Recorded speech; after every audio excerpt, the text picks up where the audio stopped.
नमस्कार प्यारे विद्यार्थियों, आप सभी का स्वागत करते हैं कमाल की पाठशाला की एक और नई वीडियो के अंदर। तो आज की वीडियो के अंदर हम महत्तम समापवर्तक यानी कि HCF के ऊपर बात करने वाले हैं।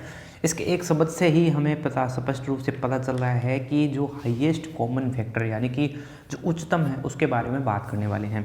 तो सबसे पहले हम देखिए जो क्या कहती है हमारे पास परिभाषा जो है हमारे पास, यानी कि दो या दो से अधिक संख्याओं का महत्तम समावर्तक वह बड़ी से बड़ी आ गया है। आप देखिए हाईएस्ट मतलब है, इसका मतलब है बड़ी से बड़ी संख्या होती है जिसमें भाग पूरी तरीके से इन संख्याओं में चला जाए। ठीक है, ये तो हो गई हमारे पास परिभाषा। अब परिभाषा क्या कहती है, एग्जाम्पल के रूप में इसको समझ लेते हैं। मान लीजिए हमें कहा गया है कि आपको HCF निकालना है, वो दो संख्याएं हमें देती है, वो है हमारे पास 12 और 16। यानी कि मान लीजिए हमारे एग्जाम्पल के रूप में, उदाहरण के रूप में हम करेंगे कि 12 और 16 का आपको पूछ लिया HCF निकालिए। तो हमने क्या कहा है कि बड़ी से बड़ी वो संख्या जिसके अंदर इन दोनों के अंदर पूरा भाग जाए। कहने का अर्थ है कि इन दोनों के अंदर उस बड़ी से बड़ी संख्या का अगर हम भाग दें तो वो जाना चाहिए, यानी कि इसका जो HCF आएगा वो आएगा 4। ठीक है, अब यही हम निकालना सीखेंगे कि जो HCF है किस प्रकार से हम निकाल सकते हैं। यानी कि अगर मैं 12 के अंदर 4 का भाग दूं तो ये जाएगा 3 पे, यानी कि 12 कम्प्लीटली। अगर मैं 16 के अंदर दूंगा तो 16 के अंदर भी 4 का भाग दूंगा ना तो 4 पे जाएगा, ये हो गया 16। ठीक है, कम्प्लीटली। इसके अलावा कोई और संख्या नहीं है जिसके अंदर हम भाग दें बड़ी से बड़ी संख्या। यानी कि अगर हम 12 का भी देखते हैं ना तो वो भी 12 के अंदर तो जाता है लेकिन 16 के अंदर नहीं जाता। तो यानी कि ये चीज़ हो गई। अब हम सीखेंगे महत्तम समापवर्तक को किस प्रकार से निकालना है। तो ये था कि HCF क्या होता है, ये समझा है हमने। अब हम सीखेंगे कि HCF निकालते कैसे हैं, किस प्रकार से हम HCF को निकालते हैं। तो HCF निकालने के लिए वही दो विधियां जो कि हमने लघुत्तम समापवर्तक यानी कि LCM निकालने के लिए की थी। सबसे पहले है हमारे पास भाग विधि, यानी कि जिसको हम डिवीज़न मेथड भी कहते हैं। ये विधि इसमें कुछ अलग तरीके से काम आएगी, जिसको हम किस प्रकार से करने वाले हैं। तो सबसे पहले देखिए हम इसके लिए एक उदाहरण का चयन करते हैं। सबसे पहले हम उदाहरण का चयन करेंगे जिसके अंदर होगी हमारे पास मान लीजिए 3 संख्याएँ। ठीक है, तो हमें दे रखा है 12, 18 और तीसरी संख्या है 24, और हमें पूछ लिया कि HCF निकालिए भाई। डायरेक्टली क्वेश्चन मान लीजिए आ गया हमारे पास, इसका HCF निकालना है तो किस प्रकार से निकालेंगे। तो इसको कर लेते हैं इस प्रकार से, चलिए ठीक है ओके। तो सबसे पहले हमें 3 संख्याएं दे दी और हमें पूछ लिया HCF निकालिए। तो भाग विधि से आपको बड़ा सिंपल है भाग विधि, अगर एक बार आप समझ गए ना तो बड़ी आसानी के साथ सब कर सकते हो। तो सबसे पहले हम तीनों संख्याओं के अंदर 2 छोटी संख्याओं का चयन करेंगे। यानी कि इसमें 2 छोटी संख्याएं कौन कौन सी है, एक तो है 12 और एक है 18। ठीक है, यानी कि सबसे पहले हम 2 छोटी संख्याओं का चयन कर लेंगे और छोटी संख्या से बड़ी संख्या को हम भाग दे देंगे। ठीक है, अब हम देखते हैं भाग, यानी कि 18 में हम देंगे इस प्रकार से भाग दे दिया, क्योंकि हमने 12 का चयन 2, 12 और 18 दोनों संख्याओं का चयन किया था। यानी कि 2 छोटी संख्याएं जिनका हमने चयन कर लिया और हमने भाग दे दिया है। यानी कि छोटी संख्या से हमने बड़ी संख्या को भाग दे देंगे। तो देखिए क्या बचेगा हमारे पास, शेषफल। कुछ शेषफल बचने वाला है। यानी कि अब आप देखिए क्या बचेंगे हम, यानी कि सबसे पहले ये गया 12 पे गया, यानी कि यहाँ पे शेषफल बचा 6। अब हमें क्या करना है, 6 शेषफल बचते ही हमें उस संख्या का, यानी कि अब हम 6 जो शेषफल बचा है उसमें जिस संख्या के हमने भाग दिया था उसको ले लेंगे। यानी कि इस 12 को शेषफल बचते ही हम यहाँ पे लिख लेंगे, यानी कि इसको भाग देंगे। तो इसको भाग दिया हमने, ये किया 12 पे, यानी कि यहाँ पे कुछ शेषफल नहीं बचा। ठीक है, यानी कि 6 से अगर 12 को भाग देंगे तो कुछ शेषफल नहीं बचा। अब जो 6 था इसका हम फिर से जो तीसरी संख्या बच गई हमारे पास उससे भाग देंगे। यानी कि 6 का हम 24 के अंदर भाग देने वाले हैं, यानी कि 6 चौक 24, और ये गया पूरा। यानी कि 6 का अगर हम 12 के अंदर भाग दें तो भी जा रहा है, 6 के अंदर 24 के अंदर भाग दिया तो भी जा रहा है, और 6 का अगर हम 18 के अंदर भाग भी दें, यानी कि 6 का अगर हम 18 के अंदर भाग देंगे यानी कि ये भी जाएगा। इसका मतलब क्या हुआ, जो हमारे पास HCF है ना, HCF जो हमारे पास आ चुका है 6, यानी कि हमारे पास 12, 18 और 24 का जो HCF है वो आ चुका है 6। यानी कि आपको कुछ इस प्रकार से निकालना है। ठीक है, अब एक और संख्या ले लेते हैं हम, कुछ अलग प्रकार की संख्या लेंगे इस बार। ठीक है, यानी कि अलग प्रकार का एग्जाम्पल करेंगे हम। जो दूसरा एग्जाम्पल है वो हम करेंगे दो संख्याओं के लिए, और वो संख्या भी हम अलग से लेंगे। यानी कि आपको पूछा है 18 और दूसरी संख्या हमारे पास है 28, और इसका पूछ लिया HCF, यानी कि आपको महत्तम समापत्य पूछ लिया इसका। ठीक है, इसको करेंगे किस प्रकार से, हमारे पास 3 संख्याएं होती थी तो हम 2 का चुनाव करते थे, लेकिन यहाँ पे 1 है, यानी कि 28 के अंदर हम 18 का भाग देंगे। ठीक है, 18 से भाग देंगे 28 का। तो सबसे पहले देखिए कितने पे जाएगा ये, 18 दूनी 36 हो गया, यानी कि 1 पे जाएगा सबसे पहले 18। यहाँ से शेषफल हमारे पास बच गया कितना, 10। ठीक है, अब जा नहीं रहा है तो अब क्या करेंगे, अब इसको क्या करेंगे, 18 से तो भाग दे नहीं सकते क्योंकि 18 जो है वो 10 से क्या है, बड़ी है। तो अब हम 10 में अब क्या करेंगे फिर से, अब यहाँ पे लिख देंगे हम 18, यानी कि इसके अंदर हम इसको भाग दे सकते हैं। कितने पे गया, 1 पे 10, कितना बच गया, 8। तो ये हमारे पास 8 बच गया। अब 8 जो बच चुका है तो इसके अंदर हम क्या करेंगे, अब यहाँ पे जिससे हमने भाग दिया था उससे फिर से हम भाग दे देंगे, यानी कि 10 से।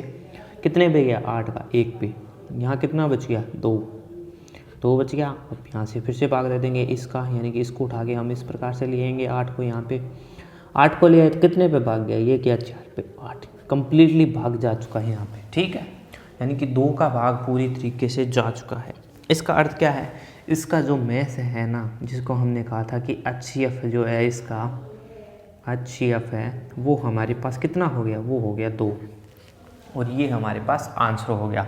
इस प्रकार से आप इसको निकाल सकते हो। ठीक है, ये तो थी भाग विधि। अब दूसरी विधि हम देखने वाले हैं जो कि है हमारे पास गुणनखंड विधि। अब हमारे पास दूसरी जो विधि है वो है गुणनखंड विधि, जिसके हम द्वारा क्या करेंगे, इसमें गुणनखंड के अंदर इस विधि में सर्वप्रथम दी गई संख्याओं को अभाज्य गुणनखंडों के रूप में हम इसको तोड़ेंगे, और अभाज्य संख्याओं से हम उभयनिष्ठ संख्याओं का गुणनखंड लेंगे। यानी कि कहने का अर्थ है कि उस संख्या का चुनाव करेंगे जिसमें हमारे पास उभयनिष्ठ संख्याएँ हो। तो वही चीज़ जो कि हमने निकाला था, यानी कि सबसे पहले हमारे पास उदाहरण था जिसके अंदर हमने HCF निकाला था, वो निकाला था हमने 12, 18 और 24 का। ठीक है, इन सभी का हमने निकाला था HCF, और वो चीज़ हमारे पास ज्ञात था कि हमारे पास पता था, हमारे पास आया था HCF 6। किस प्रकार से करेंगे, गुणनखंड विधि में अभाज्य गुणनखंडों के रूप में तोड़ेंगे। तो जैसा कि आप जानते हो अभाज्य गुणनखंड किसे कहते हैं, अभाज्य गुणनखंड, अभाज्य संख्याएं उन संख्याओं को कहेंगे जिनमें एक और स्वयं के अलावा अन्य संख्या से भाग न जाए। जैसे कि 2 की अभाज्य गुणनखंड है, इसी प्रकार 3 1 और 3 के अलावा नहीं जाता है। इसी प्रकार 5 है जिसके अंदर 1 और 5 के अलावा नहीं जाता है, 4 के अंदर जा रहा है 2 का। इसी प्रकार 6 के अंदर जाता है, लेकिन जो 7 है उसके अंदर नहीं जाता 1 और 7 के अलावा। ठीक है, यानी कि इस प्रकार के गुणनखंडों के रूप में हमें इसको तोड़ना है, ब्रेक करना है। तो सबसे पहले है 12 को हम तोड़ेंगे, यानी कि इस प्रकार से भी कर सकते हो, पहले 2 पे गया 6, 2 पे गया 3, फिर 3 पे गया 1, यानी कि 2 × 2 × 3। ठीक है, ये चीज़ हो गई। दूसरी चीज़ है 18 को भी अगर इसी प्रकार से हम इसको तोड़ देंगे तो हमारे पास गुणनखंड आएंगे 2 × 3 × 3। ठीक है, फिर हम इसको जोड़ेंगे 24 को हमने जब इसमें तोड़ा तो ये आ गया हमारे पास 2 × 2 × 2 × 3। ठीक है, इस प्रकार से हमारे पास ये सभी आ चुके हैं। अब हमें क्या करना है, इसमें हमने कहा था कि सबसे उभयनिष्ठ संख्या को निकालेंगे। तो उभयनिष्ठ संख्या मतलब कहने का अर्थ है कि इसके अंदर आपको 2 और 3 मिल रहा है, यानी कि अभाज्य गुणनखंड अभाज्य संख्याएँ, एक तो हमारे पास मिल रही है 2 और एक मिल रही है 3। ठीक है, यानी कि HCF किस प्रकार से हम निकालते हैं। तो सबसे पहले HCF निकालेंगे हम 12, 18 और 24 का। तो इसके लिए हम लेंगे उभयनिष्ठ संख्या। तो सबसे पहले हमारे पास 2 है, उसको हम लेने जा रहे हैं। तो 2 को हमने यहाँ से उठाया और यहाँ से उठाया, यानी कि सबसे पहले 2 को उठा लिया। अब आप देखिए 2 इसके अंदर आ रहा है लेकिन यहाँ पे नहीं मिल रहा है, यहाँ पे मिल रहा है लेकिन यहाँ पे नहीं मिल रहा है, इस कारण इसको नहीं ले सकते। अब हम देखेंगे 3 को, तो 3 को यहाँ से उठा लिया हमने, यहाँ से उठा लिया और यहाँ से भी उठा लिया, यानी कि 2 × 3। अब हम 3 को नहीं ले सकते, क्यों, क्योंकि यहाँ पे कोई 3 नहीं है और यहाँ पे केवल एक 3 है, लेकिन इसमें भी नहीं है। यानी कि उभयनिष्ठ क्या क्या मिल रहा है हमारे पास, एक तो जो 2 है वो मिल रहा है जो हमारे पास तीनों में मौजूद है, एक जो 3 है वो मिल रहा है जो हमारे पास तीनों में मौजूद है। यानी कि ये हो गया उभयनिष्ठ गुणनखंड, जो कि आ गया 6, जो कि है मैथ है। तो ये है हमारे पास गुणनखंड विधि। पहली थी हमारे पास भाग विधि और दूसरी है गुणनखंड विधि। अगला जो उदाहरण हमने लिया था उसी को भी करके देख लेते हैं। तो अगला जो एग्जाम्पल हमने लिया था वो था हमारे पास क्या, 18 और 28, यानी कि एक तो था हमारे पास 18 और एक था 18 हमारे पास था और ये था 28, जिसका हमें निकालना था HCF। तो सबसे पहले हम करेंगे 18 के गुणनखंड। ठीक है, अभाज्य गुणनखंडों के रूप में 9 पे गया 3, 3 पे गया 3 और 3 पे गया 1। ठीक है, यानी कि 18 के लिए हमारे पास हो गया 2 × 3 × 3। अब हम करेंगे 28 के लिए, 2 पे गया 1 और 4, फिर 2 पे गया यानी कि ये आ गया 7 और ये 7 पे जाएगा 1, यानी कि यहाँ से 28 के लिए हमारे पास हो गया 2 × 2 × 7। ठीक है, अब हमें निकालना है HCF। HCF निकालने के लिए हमने कहा था कि उभयनिष्ठ ले लें या सबसे न्यूनतम घात का हम चुनाव करेंगे। या तो आप न्यूनतम घात का चुनाव कर लीजिए या कर लीजिए इसमें सबसे कम यानी कि उभयनिष्ठ संख्या। इसके अंदर 2 आ रही है और इसके अंदर भी 2 आ रही है, यानी कि 2 लिख लिया।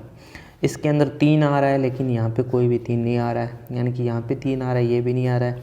2 आ रहा है लेकिन यहाँ पे 2 हम ले चुके हैं, यहाँ पे कोई 2 नहीं है, 7 नहीं है। इसका मतलब है कि इसका जो मैस है ना वो हमारे पास हो गया कितना, वो हो गया 2 और ये हमारे पास इसका आंसर हो गया। तो इसी प्रकार से इसके लेस है, हमें मैस है, दोनों चीज़ें हमें निकालनी है। यानी कि आप भाग विधि से भी कर सकते हो, इसको गुणनखंड विधि से भी कर सकते हो। कहने का अर्थ है कि आपको या तो इस रूप में उभयनिष्ठ लेके कर सकते हो। दूसरा तरीका हमें है कि घातांकों के रूप में लिखते हैं, 2 की घात 1 और 3 की घात 2। और यहाँ पे कितनी है 28। 28 का मतलब है कि 2 की घात 1 है, 2 है, 3 की घात नहीं है, 7 की घात 1 है, यानी कि न्यूनतम घात को लेंगे। इसके अंदर जो न्यूनतम घात है वो है 2 की घात 1, यानी कि इसके अंदर भी है। अगर हम 7 की घात को लिखेंगे तो यहाँ पे 0 लिख सकते हैं, यहाँ पे 3 की घात 0 लिख सकते हैं। यानी कहने का अर्थ है कि 7 की घात 0 का मतलब है 1, 3 की घात 0 का मतलब है 1। यानी कि 18 और 28 के लिए जो हमारे पास HCF था ना वो कुछ इस प्रकार से आ जाएगा। न्यूनतम घात है 2 की घात 1, 3 की घात है 0 हमारे पास और 7 की घात है 0। यानी कि यहाँ से मल्टीप्लाई करते ही हमारे पास जो मैस है वो आ जाएगा 2। तो इस प्रकार से हम जो है वो LCM और HCF आराम से निकाल सकते हैं। एक तो है हमारे पास भाग विधि और दूसरी है गुणनखंड विधि।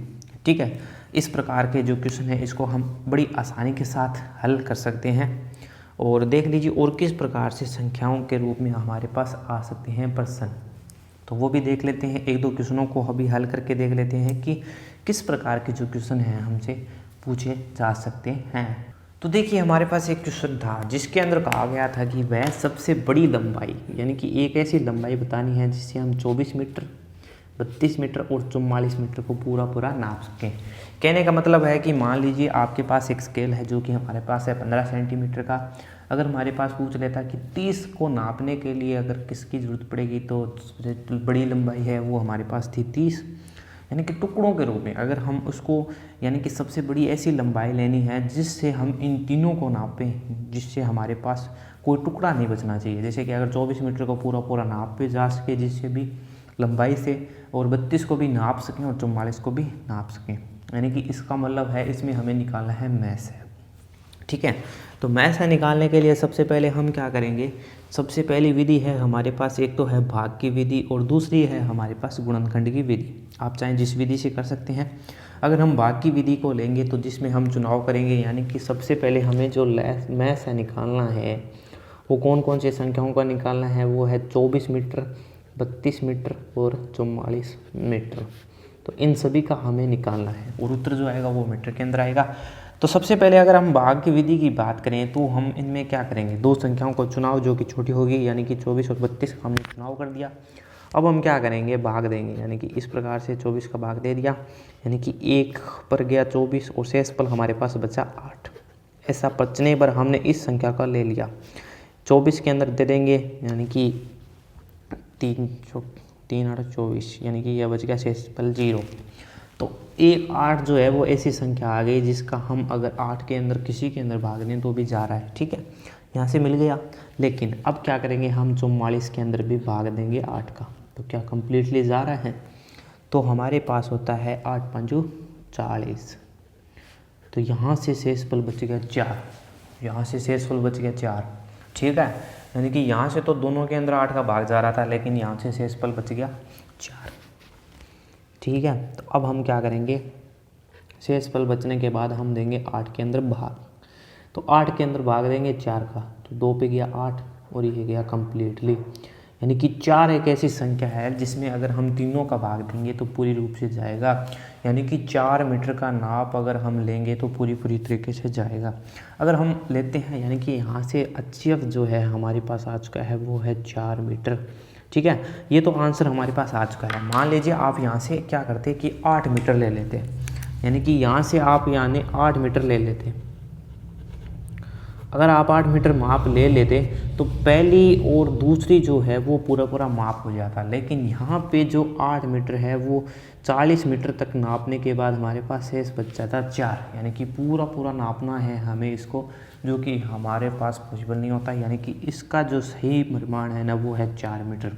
ठीक है, अब हम इसको गुणनखंडों के रूप में भी करके देख लेंगे। यानी कि उभयनिष्ठ संख्याएं जो हमें प्राप्त होनी चाहिए गुणनखंडों के रूप में। यानी कि एक तो हमें 24 के अभाज्य गुणनखंडों के रूप में बदलना है, फिर हमें बदलना है 32 को, फिर हमें बदलना है 44 को।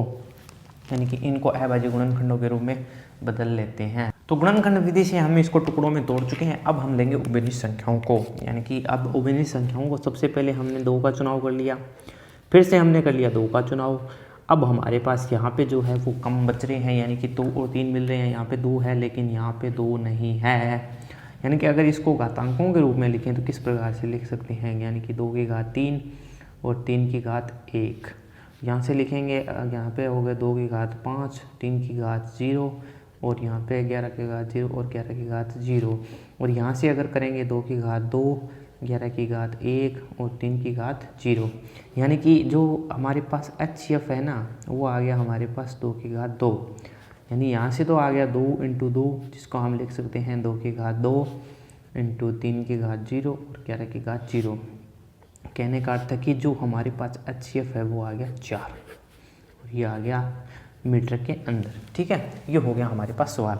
तो हम जो अगला पार्ट करेंगे इसका, जिसके अंदर हम जो लघुत्तम समापवर्ती और महत्तम समापवर्ती दोनों के कुछ क्वेश्चनों को करेंगे, जो कि हमें कुछ पिछले साल के जो परीक्षाएं हैं उनके अंदर पूछे गए हैं। यानी कि ऐसे ही प्रश्नों का हम चुनाव करेंगे जो आपके सभी क्वेश्चनों को एक साथ हल करवा दें।